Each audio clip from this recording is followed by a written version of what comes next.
జలదాత మనందరికీ పెద్ద దిక్కు ఆంధ్రప్రదేశ్ రాష్ట్ర ముఖ్యమంత్రి వర్యులు శ్రీ నారా చంద్రబాబు నాయుడు గారికి వేదిక మీద ఉన్న అధికారులకు మంత్రులకు ఎమ్మెల్యేలకు అందరి పెద్దలకు రైతులకు ఇక్కడికి వచ్చేసిన రైతు సోదరులకు Telugu Desam party Janasena party BJP party నాయకులకు కార్యకర్తలకు మీడియా మిత్రులకు అందరికీ కూడా పేరు పేరున హృదయపూర్వక నమస్కారాలు తెలియజేస్తా ఉన్నా. ఈరోజు చాలా శుభదినం, చాలా సంతోషం. ఒక రెండు విషయాలు సారు పర్మిషన్తో కొంచెం మాట్లాడాలనుకుంటా ఉన్నాను. తెలుగుదేశం పార్టీ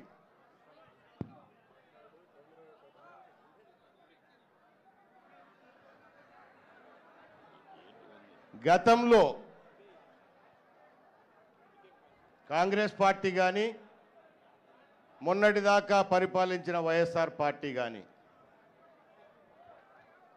చంద్రబాబు నాయుడు గారు ముఖ్యమంత్రి అయితే రాష్ట్రంలో వర్షాలు పడవు, జలాశయాలు నిండవు అని చెప్పేసిన మాట్లాడిన దుర్మార్గులు, దద్దమ్మలు.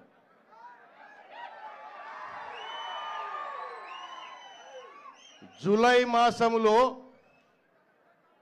రిజర్వాయర్ శ్రీశైలం రిజర్వాయర్ నిండి నాకు తెలిసి దాదాపు 20 సంవత్సరాల కిందట జరిగింది. ఇప్పుడు మళ్ళీ చంద్రబాబు నాయుడు గారు ముఖ్యమంత్రి అయిన తర్వాత బ్రహ్మారాంబ అమ్మవారు స్వామి మల్లికార్జున స్వామి వారి ఆశీస్సులతో చంద్రబాబు నాయుడు గారి ప్రగాఢ సంకల్పంతో ఈరోజు ఆ భగవంతుడు కూడా ప్రజలు ఇచ్చారు అవకాశాన్ని, భగవంతుడు కూడా మెచ్చి విపరీతమైన వర్షాలు కురిసి జూలైలోనే ఈరోజు నిండింది రిజర్వాయరు. తద్వారా అన్ని చోట్ల కూడా నీళ్లు పంపించే కార్యక్రమం తీసుకుంటున్నాము. ఈరోజు ఈ వైఎస్ఆర్ కాంగ్రెస్ పార్టీ వాళ్ళు జగన్మోహన్ రెడ్డితో సహా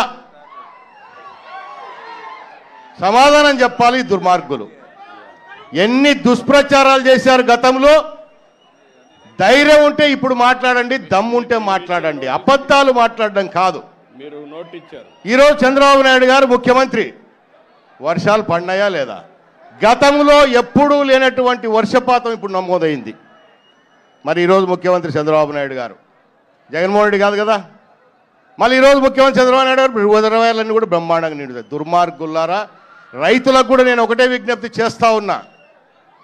తెలుగుదేశం పార్టీ చేసినట్లు స్వర్గీయ నందమూరి తారక రామారావు గారు కానీ, ఆనాడు మళ్ళీ చంద్రబాబు నాయుడు గారు కానీ రాయలసీమకు నీళ్ళు ఇచ్చి కాపాడింది రైతులు ఎవరే అంటే తెలుగుదేశం పార్టీ, చంద్రబాబు నాయుడు గారు. పోయినసారి 2014-19 ముఖ్యమంత్రిగా ఉన్నప్పుడు అంతర్రాష్ట్ర సమస్యలు మనకు అనేకం ఉన్నాయి కాబట్టి ఈ నీటి వాటాలలో చాలా సమస్యలు ఉంటాయి. సారు చాలా ముందు చూపుతో, దూరదృష్టితో ఆ రోజు పట్టిసీమ ఏర్పాటు చేసి శ్రీశైలం నుంచి రాయలసీమ ప్రాంతానికంతా నీళ్ళు ఇచ్చిన ఘనుడు చంద్రబాబు నాయుడు గారు. మరి ఆ రోజు 2014-15లో మనం అంతా నీళ్లు వారించుకోలేదా? ప్రతి సంవత్సరం సగటున 120 టీమ్స్లు 130 టీమ్స్లు తీసుకున్నాం మనం. పోయిన 5 సంవత్సరాలు ఎన్ని తీసుకున్నారు? ఇప్పుడు ఇంజనీర్లు ఉండాలి, లెక్కలు చెప్పమని చెప్పండి మనకు. దుర్మార్గమైన ప్రచారాలు, తెలుగుదేశం పార్టీ మీద, చంద్రబాబు నాయుడు గారి మీద అనేక అభాండాలు వేసినారు. కానీ ప్రజలు గుర్తించినారు వాళ్ళ అసమర్థులు, సమర్థుడు చంద్రబాబు నాయుడు గారే అని చెప్పేసి మళ్ళీ మనకు పట్టం కట్టారు. సార్ అందుకే ఈ వయసులో కూడా మన కోసం, ప్రజల కోసం, రైతుల కోసం, అందరి కోసం అహర్నిశలు కష్టపడతా ఉన్నారు. ఆయన పడే కష్టానికి మనం అందరం కూడా చేయూతనివ్వాలని చెప్పేసి కోరుకుంటూ ఒక 2-3 చిన్న లోకల్ ఇష్యూస్ సార్ అంతే. ప్రధానంగా శ్రీశైలం రిజర్వాయర్ మాకు పక్కనే ఉంది. నీళ్ళేమో బ్రహ్మాండంగా ఉన్నాయి, కానీ తాగేదానికి ఈ ఊళ్ళో నీళ్ళు లేవు సార్. 10-15 రోజులకు నీళ్ళు వస్తాయి ఈ గ్రామంలో. గతంలో తమరు ముఖ్యమంత్రిగా ఉన్నప్పుడు 17 కోట్ల రూపాయలు ఈ గ్రామానికి ఇచ్చారు. కానీ పోయిన 5 సంవత్సరాలలో ఈ దుర్మార్గులు ఎక్కడ పనులు అక్కడనే ఆపేసి ఈ ఊర్లో మళ్ళీ నీళ్లు లేకుండా చేశారు. సున్నిపెంట గ్రామానికి మొట్టమొదటగా మీరు చేపట్టాల్సిన కార్యక్రమం, ఇవ్వాల్సిన కార్యక్రమం ఇస్తారు. ఎందుకంటే పోయినసారి తమరు ఇచ్చిన మాట ప్రకారమే ఈ గ్రామంలో 3500 కుటుంబాలకు పట్టాలు ఇచ్చాం మనం. దానికి కొంత హౌసింగ్ నిర్మాణం ఏర్పాటు చేయండి. ఇక్కడ హాస్పిటల్ కూడా పెద్ద ఇష్యూ ఉంది మనకు. ఇందాక మీకు తమర్తో కూడా డిస్కస్ చేశాను. ఈ గ్రామం ఫారెస్ట్ ఆధీనంలో ఉందా, ఇరిగేషన్ ఆధీనంలో ఉందా, పంచాయతీ ఆధీనంలో ఉందా తెలియడం లేదు. అంత కొంత రీసర్వే చేసేసి ఒక నోడల్ ఆఫీసర్ని ఏర్పాటు చేసి, స్పెషల్ ఆఫీసర్ని ఏర్పాటు చేసేసి ఈ గ్రామానికి ఉన్న భూమి ఎంతనో తేల్చి రేపు మన అభివృద్ధి కార్యక్రమాలు చేయాలన్నా కూడా భూమి లేకుండా పోతా ఉంది. భూమి ఆక్రమించే వాళ్ళు ఎక్కువైపోయినారు. గత వైఎస్ఆర్ కాంగ్రెస్ పార్టీలో ఇందాకే చెప్పాను, ఇల్లు కట్టుకుంటే పర్వాలేదు, ఆక్రమించేవాళ్ళు హోటళ్ళు కూడా కట్టేస్తున్నారు సార్. ఇక్కడ వ్యాపారాలు చేస్తున్నారు, ఒక్క ట్యాక్స్ కట్టేది లేదు, ఏమి లేదు. అక్రమంగా నీళ్లు వాడేస్తున్నారు, కరెంటు వాడేస్తున్నారు. ఇవన్నీ జరిగిపోతున్నారు. అవన్నీ ఆపేసి ముఖ్యంగా ఇక్కడ చదువుకున్న పిల్లలు ఉన్నారు, నిరుద్యోగ సమస్య అధికంగా ఉంది. ఇక్కడ పోయినసారి తమ స్కిల్ డెవలప్మెంట్ కార్పొరేషన్ ద్వారా ఇక్కడ మనకు ఒక పెద్ద ఇన్స్టిట్యూషన్ పెట్టారు సార్. ఆ ఇన్స్టిట్యూషన్ కూడా లాస్ట్ టైం తమకు తెలుసు అన్యాయంగా మిమ్మల్ని అదే కేసులో చేయడం కూడా జరిగింది వాళ్ళు. సో దాన్ని కూడా డెవలప్ చేయండి.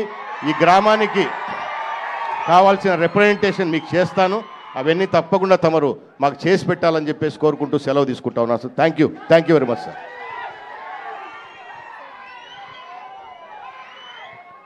ఇప్పుడు మన నంద్యాల పార్లమెంటు ఎంపీ గారైన బైరెడ్డి శబరి గారు 2 మాటలు మాట్లాడారు. అందరికీ నమస్కారం. ఈరోజు మన ముఖ్యమంత్రి గారు నారా చంద్రబాబు నాయుడు గారు ఇక్కడికి రావడము, అలాగే అన్న చెప్పినట్టు జూలైలోనే మనకు ఇక్కడ గేట్లు వదలడము, ఈరోజు హారతి ఇవ్వడము అనేది మల్లికార్జున స్వామి ఆశీస్సులు తీసుకోవడం అనేది ఇది నిజంగా మనకు అందరికీ కూడా ఈ 5 సంవత్సరాలు కాదు కదా, సంవత్సరంలోనే మన నంద్యాల చాలా బాగా డెవలప్ అవుతుందని మీరు గమనించారు. మొన్న బడ్జెట్ ఏదైతే ఉందో మరి ఆంధ్రప్రదేశ్ తప్ప ఏమి వినపడలే నాకు బడ్జెట్లో. ఎందుకంటారు అది కేవలం మన ముఖ్యమంత్రి గారి చేసిన ఇదే తప్ప ఇంకా వేరే ఏం లేదు. మన రాయలసీమకు ఫండ్స్ ఇచ్చారు, 4,000 కోట్లు ఇచ్చారు. మరి ఇవన్నీ ఎందుకు జరుగుతున్నాయి? ఎందుకంటే మన ముఖ్యమంత్రి గారు విజనరీ లీడర్ తప్ప ఇంకా వేరే ఎవ్వరూ చెయ్యలేరు. కాబట్టి అట్లాగే ఒకటి మనకు నీటి సమస్య అని అంటున్నారు. మనకు ఏంటంటే సమస్య ఇక్కడ మన రాయలసీమ ప్రాంతము పైన ఉంది, ఇక్కడేమో ఇది శ్రీశైలం ప్రాజెక్టు కింద ఉంది. ఇది ఒక లెవెల్ రీచ్ అయితే తప్ప మనకు నీళ్లు రావు. కాబట్టి ఇక్కడ బ్యారేజ్ ఒకటి సార్, ఒక బ్యారేజ్ ఉంటే తప్ప మనకు ఈ నీటి ప్రాబ్లము సాల్వ్ అవ్వదు సార్. అక్కడ ఏంటంటే నేషనల్ హైవే కడుతున్నారు, ఒక ఐకానిక్ బ్రిడ్జ్ కడుతున్నారు. ఆ ఐకానిక్ బ్రిడ్జ్ బదులు మనకు బ్యారేజ్ వచ్చిందంటే దాదాపు 60 TMC నీళ్లు. ల్యాండ్ అక్విజిషన్ ప్రాబ్లం కూడా ఏమీ లేదు సార్, ఆల్రెడీ అయిపోయింది ల్యాండ్ అక్విజిషన్. కాబట్టి సిద్ధేశ్వరం దగ్గర అక్కడ గనుక బ్యారేజ్ పడితే అసలు ఈ నీటి సమస్య అనేదే ఉండదు సార్ ఎప్పటికీ కూడా. అవును సార్, నేషనల్ హైవే బదులు సెంట్రల్ గవర్నమెంట్ కూడా it has shown interest for bridge come barrage wear ever there is iconic bridge. అది ఒక్కటే మనకు నీటి సమస్య తీరుతుంది.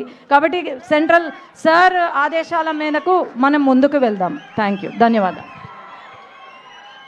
మాట్లాడతారు ఇప్పుడు అందరూ ఎదురు చూస్తున్న మన ముఖ్యమంత్రి గారు నారా చంద్రబాబు నాయుడు గారు మాట్లాడతారు.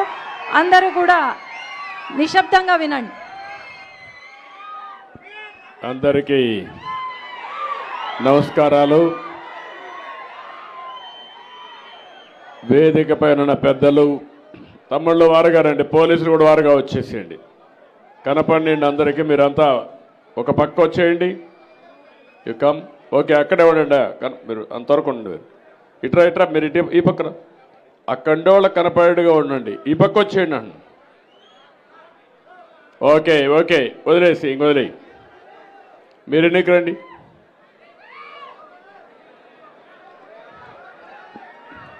ఏం తమ్ముళ్ళు హుషారుగా ఉన్నారా? ఏమమ్మా ఆడబిడ్డలు మీరు బాగున్నారా? మంచి రోజులు వచ్చాయి. ఇంకా రాబోయే రోజులు అన్నీ మంచి రోజులే ఉండాలని మనస్ఫూర్తిగా ఆకాంక్షిస్తున్నా. ఇప్పుడే బ్రహ్మరాంబ మల్లికార్జున స్వామి దర్శనం చేసుకున్నాను.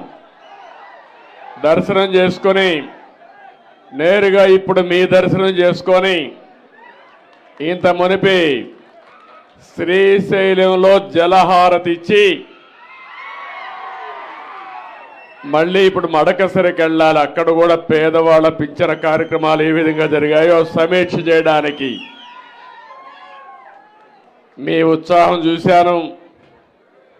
ఈరోజు మీ ఉత్సాహం ఎంత ఉత్సాహంగా ఉందంటే శ్రీశైలం కృష్ణమ్మ ఏ విధంగా పరవళ్ళు వారుతా ఉందో దానికంటే ఉత్సాహంగా మీరు అందరూ ఉన్నారు. జూలై నెల ఇప్పుడే రాజశేఖర రెడ్డి చెప్పాడు, 20 సంవత్సరాల కంటే ముందు జూలై నెల శ్రీశైలం నిండింది. మీరు మొన్న ఆశీర్వదించారు, మల్లన్న ఆశీర్వదించాడు, కృష్ణమ్మ గలగల పారుతా ఉంది. ఇంకా రాయలసీమలో కరువు అనే మాట లేకుండా చేయడం మనందరి సంకల్పం కావాలి. దేనికైనా ఒక దూరదృష్టి ఉండాలి. రాయలసీమలో ఉండి అందరూ ఆలోచించాల్సిన అవసరం ఉంది. ఇది ఎన్టీ రామారావు గారి కళ.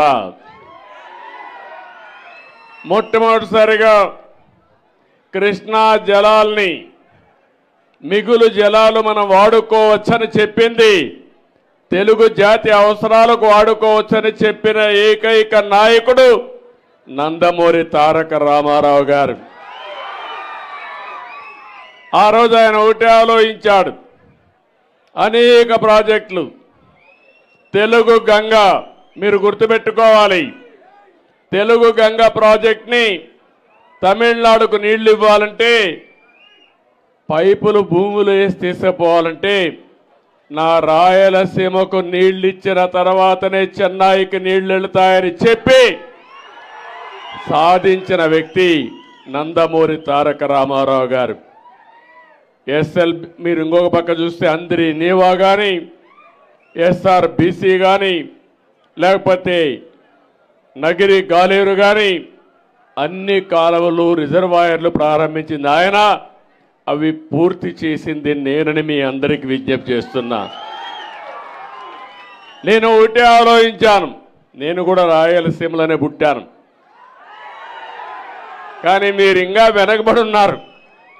మొన్న కూడా పనికి రాని పార్టీకి 7 సీట్లు గెలిపించారంటే, అలాంటి వ్యక్తి రాజకీయాలకు అర్హత లేని వ్యక్తికి మళ్ళా 7 సీట్లు గెలిపించారంటే ఎక్కడో మనలో ఇంకా చిన్న లోపం ఉంది. నేను అడుగుతున్నా, ఒక్కసారి మీరందరూ ఆలోచించండి. ఈరోజు మీరు చూస్తే 5 ఏళ్లలో ప్రారంభించింది మనమే, పూర్తి చేసింది మనమే. 5 ఏళ్లలో మొత్తం రాష్ట్రంలో 69,000 కోట్ల రూపాయలు సాగునీటి ప్రాజెక్టులకు ఖర్చు పెట్టిన పార్టీ తెలుగుదేశం పార్టీ. ఇంకో పక్కన మొత్తం మీరు చూస్తే ఈయన 5 ఏళ్ళు ఉన్నాడు. నేను ఆ పేరు కూడా చెప్పను, మీకు నచ్చిన పేరు మీరు పెట్టుకోవచ్చు.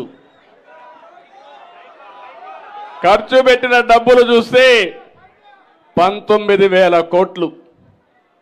68,000 69,000 ఎక్కడ తమ్ముళ్ళు, 19,000 ఎక్కడ కంపారిజన్ కూడా అవకాశం ఉందా అని మిమ్మల్ని అడుగుతున్నా. అప్పుడు బడ్జెట్ 7 లక్షల కోట్ల 5 ఏళ్లలో, ఇప్పుడు 12 లక్షల కోట్లు. 12 లక్షల కోట్లలో ఆయన పెట్టింది 4,400 కోట్లు పెడితే, మన హయాంలో మీరు చూస్తే 13,600 కోట్ల రూపాయలు సంవత్సరానికి ఖర్చు పెట్టాం. అది తెలుగుదేశం పార్టీ చిత్తశుద్ధి రైతాంగం పైన అని చెప్పి మరొకసారి విజ్ఞప్తి చేస్తున్నా. ఇంకో పక్కన మీరు ఒకసారి చూస్తే అందరి నీవా 5 ఏళ్లలో దగ్గర 5,520 కోట్లు మనం ఖర్చు పెడితే, ముష్టి 515 కోట్లు ఖర్చు పెట్టాడు. ఈ పేరేంటి నేను చెప్పను. గాలేరు నగిరి సుజల స్రవంతికి మనం 2,056 కోట్లు పెడితే 448 కోట్లు ఖర్చు పెట్టాడు. రాయలసీమలోనే మనం 12,000 కోట్లు ఖర్చు పెడితే ఇతర ఖర్చు పెట్టింది 2,011 కోట్లు. ఏం తమ్ముళ్ళు మీరు ఆమోదిస్తారా అని అడుగుతున్నా. ఇంకో పక్కన మీరు చూస్తే ఈరోజు బ్రిజేష్ కుమార్ ట్రిబ్యునల్ వచ్చినప్పుడు రాయలసీమకు మిగులు జలాలు అవసరం లేదని ఆనాటి పాలకులు ఇస్తే దానికోసం పోరాడిన పార్టీ తెలుగుదేశం పార్టీ అని చెప్పి కూడా నేను మీకు తెలియజేస్తున్నా. ఇప్పుడు నేను ఒకటే మిమ్మల్ని అందరినీ కోరుతున్నా, ఎప్పుడు కూడా మనం ఒకటే ఆలోచించాలి. ఏ వ్యక్తి వల్ల ఏ పార్టీ వల్ల మనకు న్యాయం జరిగింది జరుగుతుందనే ఆలోచన మీలో ఉండాలి. మొన్న ఆలోచన వచ్చింది కానీ అది ఎప్పుడూ ఇదే విధంగా ఉండాలి. ఇప్పుడు నేను వస్తామంటే చూశాను ఎన్నికలప్పుడు ఎంత ఉత్సాహంగా ఉన్నారో దానికంటే ఉత్సాహంగా కనపడుస్తున్నారు మీరందరూ ఈరోజు. మొన్నటి వరకు మీ ముఖాల్లో నవ్వు కూడా లేదు. దానికి కారణం నవ్వితే కొట్టే నాయకుడు, కొట్టించే నాయకుడు, ఎవరైనా చనిపోతే ఏడిస్తే కొట్టే నాయకుడు, అంటే మన మనోభావాలు లెక్క లేకుండా ప్రవర్తించే నాయకుడు అవునా కాదా అని మిమ్మల్ని అడుగుతున్నా. భయంతో బతికాం అవునా కాదా? స్వేచ్ఛ లేదు మనకు.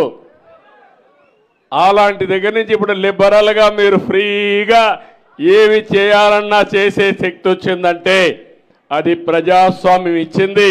దాన్ని కాపాడిన పార్టీ తెలుగుదేశం పార్టీ, జనసేన, అదే మరిగా బీజేపీ అని చెప్పి కూడా నేను మీకు తెలియజేస్తున్నా. ఈరోజు మీరు ఒకసారి గుర్తుపెట్టుకోవాలి, మొన్న ఎన్నికలో ఒక సునామీ, ఒక్కొక్క సీట్లో 95,000 మెజారిటీ. నేను ఆ రోజే చెప్పాను రాబోయేది సునామీ, ఈ సునామీలో చిత్తు చిత్తుగా ఊడ్చకపోతారని చెప్పాము. అదే జరిగింది. కానీ మీరందరూ ఓట్లేశారు, కానీ మీకు ఎన్నో హామీలు ఇచ్చాను చేయాలి, కానీ ఖజానా ఖాళీగా కనపడస్తా ఉంది, ఏమీ లేదు అక్కడ. ఈరోజు కేంద్రంలో ఉండే ఎన్డీఏ ప్రభుత్వం ముందుకొచ్చి మనం కూడా అందరం కలిసి పోటీ చేశాం కాబట్టి నన్ను అర్థం చేసుకున్నారు చాలా మంది ఉండేవాళ్ళు. అందుకే అందరినీ గెలిపించిన ఘనత ఈ తెలుగు జాతిది, ఈ రాష్ట్ర ప్రజానీకానిదని చెప్పి నేను మీకు తెలియజేస్తున్నా.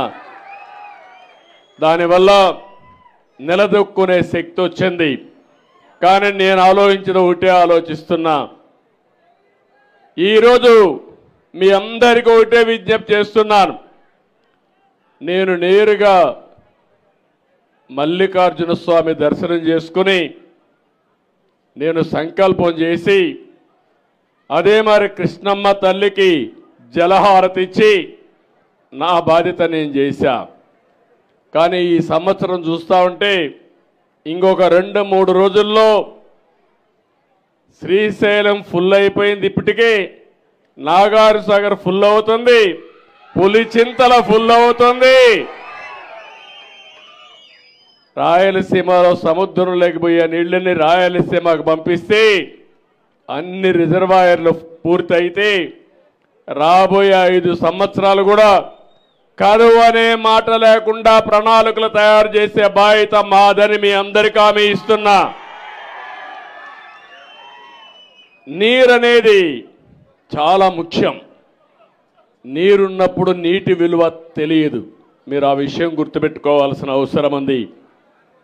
ఈ నీటి సమస్య శాశ్వతంగా పరిష్కారం చేసుకోగలిగితే ఒక పక్క మీరు చూస్తున్నారు సాగునీరు వల్ల బ్రహ్మాండంగా పంటలు పండించే అవకాశం వస్తుంది, ఆహార ధాన్యాల కొరత తీరే పరిస్థితి వస్తుంది. రాయలసీమలో ముఖ్యంగా నేను ఒకటే ఆలోచిస్తున్నా, ప్రతి ఎకరాకు నీళ్లు ఇవ్వాలి.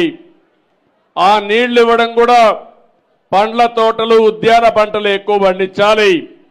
ఒకప్పుడు రాయలసీమ రతనాల సీమ రాయల టైంలో, తర్వాత వచ్చిన పాలకుల వల్ల ఇది రాళ్లసీమగా మారిపోయింది.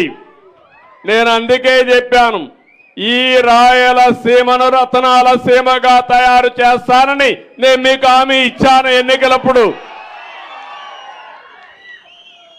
ఇది సాధ్యం. ప్రతి ఎకరాకు నీళ్లు ఇవ్వగలిగితే, మీరు పండ్ల తోటలు వేస్తే, ఇండస్ట్రీ తీసుకొస్తే, ఇప్పటికే ఇన్ఫ్రాస్ట్రక్చర్ చూస్తున్నారు. రాయలసీమలో 4 ఎయిర్పోర్ట్లు ఉన్నాయి. రోడ్లు కూడా నేషనల్ హైవేస్, అన్ని ప్రాంతాలు కనెక్ట్ చేసే నేషనల్ హైవేస్ వచ్చేసాయి. ఇంకో పక్క పవర్ కూడా కరెంట్ ఇక్కడే ఉత్పత్తి అవుతా ఉంది. ఒకప్పుడు హైడల్ అంటే నీటితో కరెంట్ ఉత్పత్తి చేసేది, ఇప్పుడు ఎండతో కూడా కరెంట్ ఉత్పత్తి చేస్తున్నాం, గాలితో కూడా కరెంట్ ఉత్పత్తి చేస్తున్నాం. ఇవన్నీ మనం చేసుకోగలిగితే రాయలసీమలో పెద్ద ఎత్తున ఇండస్ట్రీస్ వస్తే వేరే ప్రాంతాల వాళ్ళు ఈ ప్రాంతానికి వచ్చే పరిస్థితి వస్తుంది. నేను అందుకని వ్యవసాయ ఆధార పరిశ్రమలు రావాలి, ఫుడ్ ప్రాసెసింగ్ ఎక్కువ రావాలి, మనం పండించే పంటలు ప్రపంచం మొత్తం అమ్మాలి. ఇది అమ్మాలంటే లాజిస్టిక్స్ కూడా పర్మిట్ చేయాలి. అలాంటివన్నీ చేయడానికి ముందుకు పోతాం. ఎందుకంటే నీళ్లున్నాయి, ఇన్ఫ్రాస్ట్రక్చర్ ఉంది. బ్రహ్మాండంగా పనిచేసే రాయలసీమలో ఉండే ప్రజానీకం ఉన్నారు. మిమ్మల్ని ఉపయోగించుకుంటే ఇవన్నీ సాధ్యం అని చెప్పి కూడా నేను మీకు తెలియజేస్తున్నా. అందుకనే ఈరోజు ఒకటే చెప్తున్నా, నేను ఇక్కడికి వచ్చింది మీలో ఒక బాధ్యత చెప్పడానికి వచ్చాను. ఆ బాధ్యత కూడా నీరు సంపద. నీళ్లుంటే సంపద సృష్టిస్తాం. నీళ్లు లేకపోతే ఎడారిగా ఉంటుంది. నీళ్లు లేకపోతే ఒక 4 రోజులు మీరు బ్రతకగలుగుతారా అని అడుగుతాను. నీళ్లు తాగలేకపోతే, కనీసం 24 గంటలు నీళ్లు తాగలేకపోతే తిండి లేకపోయినా ఉంటాం. కానీ ముందు మంచి గాలి కావాలి, ఆ తర్వాత నీరు కావాలి, తర్వాత ఆహారం కావాలి. అప్పుడే మన జీవితాలు ముందుకు పోయే పరిస్థితి వస్తుంది. అందుకే ఈ ప్రాముఖ్యత మీ అందరికీ చెప్పడానికి. నీరు సంపద సృష్టిస్తుంది, సంపద ప్రభుత్వాలకు ఆదాయం వస్తుంది, తద్వారా పేదరిక నిర్మూలన జరుగుతుంది. నేను అందుకే నిన్న మొన్న మీరు చూసినప్పుడు జీరో పావర్టీ అన్నాను. పేదరికం లేని సమాజాన్ని ఏర్పాటు చేసుకోవాలి. ఒక పక్క సంక్షేమ కార్యక్రమాలు ఇవ్వాలి, ఇంకో పక్క అభివృద్ధి చేయాలి, మా తమ్ముళ్లకు ఉద్యోగాలు ఇవ్వాలి. ఆ ఉద్యోగాలు కూడా మామూలుగా ఉద్యోగాలు కాకుండా నైపుణ్యాన్ని కూడా నేర్పించాలని స్కిల్ డెవలప్మెంట్ కోసం స్కిల్ సెన్సెస్ పెట్టానని చెప్పి నేను మీకు తెలియజేస్తున్నా. అంటే శ్రీశైలంలో ఉండే పిల్లలు అమెరికాలో ఉండే న్యూయార్క్లో పనిచేసే శక్తిని మీకు ఇవ్వాలనేది నా అభిమతం. ఇప్పటికే 25 ఏళ్లకు మునుపు చేసిన పనులు మీరు చూశారు. హైదరాబాద్ నగరాన్ని మీరు చూశారు. ప్రపంచమంతా ఐటీ ప్రొఫెషనల్స్ మీరు చూశారు. కానీ అప్పుడప్పుడు మీరేం ఆలోచిస్తారంటే అన్ని పనులు అవుతా ఉంటే ఈసారి ఇంకొకడు వస్తున్నాడు కొత్త పిచ్చిగాడు, ఏదో చేస్తారని ఓట్లే వేస్తున్నారు. వాళ్ళు వచ్చి మొత్తం చెడగొట్టి అడవి పందులు ఉన్నాయి. మీ పొలానికి అడవి పందులు వస్తే ఏం చేస్తాయి? ఎంత వీలైతే అంత తింటాయి, మిగిలినంత తొక్కేసి వెళ్ళిపోతాయి. అంతే అవునా కాదా? ఆ విధంగా వీళ్ళు చేసిన పనులు చూస్తే మొత్తం సర్వనాశనం చేసి వెళ్ళారు, భ్రష్టు పట్టించి వెళ్ళారు, విధ్వంసం చేసి వెళ్ళిపోయారు. ఇప్పుడు అవన్నీ చేయాలంటే నాకు ఒక 5-10 ఏళ్ళు పట్టేడుగా ఉంది. కానీ నాకు ఒక సంకల్పం ఉంది. మా కూటమి కూడా మీరు చూస్తే నేను కానీ, పవన్ కళ్యాణ్ గారు కానీ, అటు నరేంద్ర మోడీ గారు కానీ అందరం కూడా ఒక దృఢ సంకల్పంతో ఉన్నాం. మీకు ఏ మాత్రం అనుమానం లేదు, పరిగెత్తిస్తాం. మళ్ళీ రాబోయే రోజుల్లో నెంబర్ 1 స్టేట్గా తయారు చేసే బాధ్యత మాదని మీ అందరికీ హామీ ఇస్తున్నా. ఇక్కడికి వచ్చినప్పుడు ఈరోజే ఒక వార్త వచ్చినది కూడా మీరు గుర్తుపెట్టుకోవాలి. సుప్రీంకోర్టు ఏదైతే ఉందో షెడ్యూల్ కులాల కోసం ఏబిసిడి కేటగరైజేషన్ సబబని ఒక నిర్ణయం చేశారు. నేను ఎప్పుడు మీరు ఒక విషయం గుర్తుపెట్టుకోవాలి, ఈరోజు నేను చెప్పడం కాదు. సామాజిక న్యాయం తెలుగుదేశం పార్టీ సిద్ధాంతం. ఒకరిని కాదు, అందరికీ న్యాయం జరగాలి. అందుకే 96-97లో రామచంద్రరావు కమిషన్ వేసి ఆర్థిక పరిస్థితులను అధ్యయనం చేసిన తర్వాత ఏబిసిడి కేటగరైజేషన్ నేనే తీసుకొచ్చా. తర్వాత అది డిఫరెంట్ కోర్ట్స్లో ఛాలెంజ్ అయ్యి ఇప్పటి వరకు అనేక విధాలుగా ముందుకు పోయి ఈరోజు దాన్ని 7 జడ్జెస్ బెంచి ధృవీకరించారు, దాన్ని కూడా ఆమోదించారు.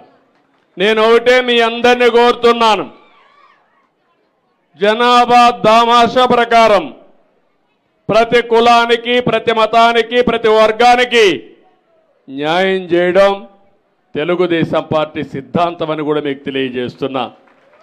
అందుకే మొన్న ఎన్నికల్లో మీరు చూశారు, నేను ఇచ్చినప్పుడు సీట్లు కూడా ఇక్కడ శబరిని ఇక్కడ ఎంపీగా ఇస్తే పక్కన ఎంపీగా నాగరాజు ఒక కురబ కమ్యూనిటీకి సంబంధించిన వ్యక్తిని ఇచ్చాం. పక్కన అదే మార్గ అనంతపూర్లో ఒక బోయ వాల్మీకి కమ్యూనిటీకి ఎంపీ ఇచ్చాం. ఎక్కడికక్కడ అదే మారిగా నంద్యాల్లో ఫరూక్ గారికి ఆ రోజు ఎమ్మెల్యేగా ఇచ్చాం, ఇప్పుడు మంత్రిగా చేశాం. సామాజిక న్యాయం ఇంకో పక్క కర్నూలులోనే టీజీ భరత్ని ఒక వైశ్య కులాన్ని నుంచి ఎమ్మెల్యేకి ఇచ్చి ఇప్పుడు ఎంపీ మంత్రి చేశాం. సామాజిక న్యాయం జరగాలి, అన్ని వర్గాలకు న్యాయం జరగాలి. ఈ ప్రభుత్వం అందరిది, నేను మీ అందరి వాడిగా ఉంటాను, శాశ్వతంగా అదే చేస్తాను. ఎక్కడ పేదవాడుంటే అక్కడ ఉంటాను. అందుకే నేను ఒక మాట మాట్లాడాను, జీరో పావర్టీ అన్నాను. ఏ గ్రామంలో కూడా మీరు కూడా గుర్తుపెట్టుకోవాలి, మీ గ్రామంలో పేదవాళ్ళు ఉంటే వాళ్ళని పైకి తీసుకొచ్చే బాధ్యత పైకి వచ్చిన వాళ్ళు తీసుకోవాలి. నేను ఒక ఫార్ములా మాట్లాడాను, P3 అంటే పబ్లిక్ ప్రైవేట్ పార్ట్నర్షిప్. ఈరోజు హైదరాబాద్లో రోడ్లు కానీ, టెలికమ్యూనికేషన్ కానీ, కరెంటు కానీ ఇవన్నీ కూడా వచ్చాయంటే ప్రైవేటు వ్యక్తుల భాగస్వామ్యంతో వచ్చాయి. ఇప్పుడు నేను మాట్లాడేది, ఎవరైతే బాగుపడ్డారో సమాజంలో వాళ్ళ బాధ్యత పేదవాళ్ళ పైకి తీసుకురావడం. పైనుండే 10 మంది, కింద నుండే 25 మందికి చేయూతనివ్వగలిగితే పేదరిక నిర్మూలన సాధ్యం కాదు. అదే నా జీవితాశయం, నా సంకల్పం. తప్పకుండా ఈరోజు మల్లన్న సాక్షిగా చెప్తున్నా, ఇది సాధించి తీరుతామని మీ అందరికీ హామీ ఇస్తున్నా. అందుకనే ఈరోజు 33,000 కోట్ల రూపాయలు ఖర్చు పెట్టి పింఛన్లు ఇస్తున్నాం. నేను ఒకటే హామీ ఇస్తున్నా, సంపద సృష్టించడం తెలిసిన పార్టీ తెలుగుదేశం పార్టీ. ఆ సంపద పేదవాళ్లకు పంచడం కూడా తెలిసిన పార్టీ తెలుగుదేశం పార్టీ. మొన్నటి వరకు పరిపాలించిన పార్టీ దోచుకోవడం తెలిసిన పార్టీ. దోచుకోవడం, వ్యవస్థల్ని విధ్వంసం చేయడం, నిద్ర లేస్తే అబద్ధాలు చెప్పడం. 2 నెలలు కాల నేను వచ్చి, ఇప్పటికే నేను ఏమీ చేయలేదని మాట్లాడుతున్నారు. నేను ఏం చేశానో చెయ్యలేదో ఈ ప్రజలే సాక్ష్యం అని మీ అందరికీ విజ్ఞప్తి చేస్తున్నా. మళ్ళీ మీ అందరికీ హామీ ఇస్తున్నా, ఒక పక్క అభివృద్ధి చేస్తా, ఒక పక్క సంక్షేమానికి పెద్ద పెట్టేస్తా, ఇంకో పక్క ఆదాయం పెంచుతా. పెంచిన ఆదాయం ఈ పేదవాళ్లకు పంచే బాధ్యత నాదని మరొకసారి మీ అందరికీ హామీ ఇస్తూ, ఈరోజు నా జీవితంలో ఏదైతే ఒక ఆశయం, ఒక్కసారి రిజర్వాయర్లకి మంచి వర్షాలు పడితే 5 ఏళ్లు కరువు లేకుండా చేయాలనే ఉద్దేశంతోనే ఆ రోజు ప్రాజెక్టుల కోసం 68,000 కోట్లు ఖర్చు పెట్టాం. కానీ ఈరోజు చూస్తే నేను మైక్రో ఇరిగేషన్ తీసుకొచ్చాను, డ్రిప్ ఇరిగేషన్ తీసుకొచ్చాను, అనేక విధాలుగా ముందుకు పోయాం. కానీ వీళ్ళు వచ్చిన తర్వాత అన్నీ ఆపేశారు. ఈరోజు వర్షాలు బ్రహ్మాండంగా పడ్డాయి, దేవుడు కరుణించాడు, చాలా సంతోషం. అదే సమయంలో దీన్ని నేను ఆలోచించేది మళ్ళీ చెప్తున్నా, అన్ని రిజర్వాయర్లో నీళ్లు పెట్టి ఆ నీళ్లు కూడా పొదుపుగా వాడుకొని అక్కడి నుంచి మీకు సంపద సృష్టించే మార్గాలు, ఆదాయం పెంచే మార్గాలు ఎన్ని ఉన్నాయో అన్నీ కూడా నేర్పించే బాధ్యత నాది, మాది. అదే సమయంలో నేను మాట్లాడే ప్రతి ఒక్క మాట మీరు ఆలోచించుకొని మీరు కూడా పూర్తిగా అనుసంధానం అయితే మనకు మంచి జరుగుతుంది, రాష్ట్రానికి మంచి జరుగుతుంది. దీనికి పూర్తిగా ముందుకు రావాల్సిందిగా మరొక్కసారి కోరుకుంటూ, నాకైతే ఇంకా ఎక్కువ సమయం మీతో గడపాలనుంది, కానీ మళ్ళీ మడకసిరికి వెళ్ళి సాయంత్రం హైదరాబాద్ పోవాలంటే మళ్ళీ లాజిస్టిక్స్ ఇవన్నీ పర్మిట్ చేయమని అప్పుడే మా వాళ్ళు చెప్తున్నారు. ఏదేమైనా మళ్ళీ వస్తా. ఈ శ్రీశైలాన్ని ఒక దివ్య క్షేత్రంగా తయారు చేసే బాధ్యత తీసుకుంటాం. ఇది ఒక పవిత్రమైన పుణ్య భూమి. ఇక్కడ భారతదేశంలోనే కాకుండా ప్రపంచం మొత్తం కూడా వచ్చే అవకాశాలు ఉన్నాయి. అలాంటప్పుడు దీన్ని ఏ విధంగా అభివృద్ధి చేయాలో చేయడం, ఇప్పుడే మన రాజశేఖర రెడ్డి చెప్పినట్టు ఇక్కడ సమస్యలన్నీ పరిష్కారం చేస్తాం. సబరి గారు చెప్పినట్టు ఏదైతే నేషనల్ హైవే ఆ బ్రిడ్జ్ దగ్గర సిద్ధేశ్వరం దగ్గర ఐకానిక్ బ్రిడ్జే కాకుండా దానికి నీళ్లన్నీ పెట్టడానికి ఏం చేయాలో గవర్నమెంట్ ఆఫ్ ఇండియాతో టేకప్ చేసి ఐకానిక్ బ్రిడ్జే కాకుండా రిజర్వాయర్గా తయారు చేయడానికి ఏం చేయాలో చేస్తాం. దానికి కూడా శ్రీకారం చుడతా అని చెప్పి తెలియజేసుకుంటూ మరొకసారి అందరికీ నమస్కారాలు, ధన్యవాదాలు. Thank you everybody.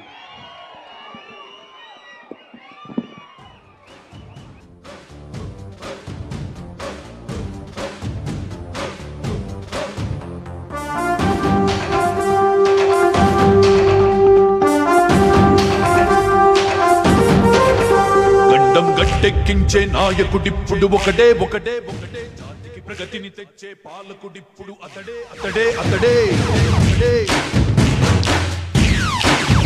గడ్డం గట్టెక్కించే నాయకుడిప్పుడు ఒకటే జాతికి ప్రగతిని తెచ్చే పాలకుడిప్పుడు అతడే. సూర్యునిలాగా చీకటి చేర్చి చంద్రునిలాగా వెన్నెలనిచ్చి అందరికీ అభివృద్ధిని తెస్తాడే చంద్రబాబు నాయుడే, ఒకే ఒక్క నాయకుడే. గడ్డం గట్టెక్కించే నాయకుడిప్పుడు ఒకటే జాతికి ప్రగతిని తెచ్చే పాలకుడిప్పుడు అతడే.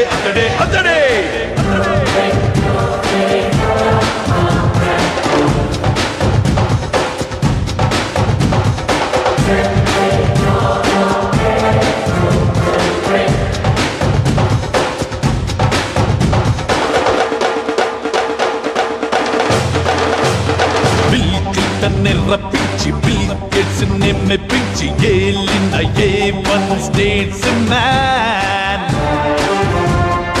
అందరికీ చేరువైన హైటెక్ ముఖ్యమంత్రి, పొలిటీషియన్స్ లో నా మిస్టర్ క్లీన్. దేశంలోని సీఎంలంతా భేషు చంద్రబాబు అంటే కేంద్రంలోని నేతలంతా అవార్డిచ్చి అభినందిస్తే అన్ని రంగాలందు మార్పులెన్నో. హలో ఖలీల్, బ్యాక్ సైడ్ చూడు ఖలీల్.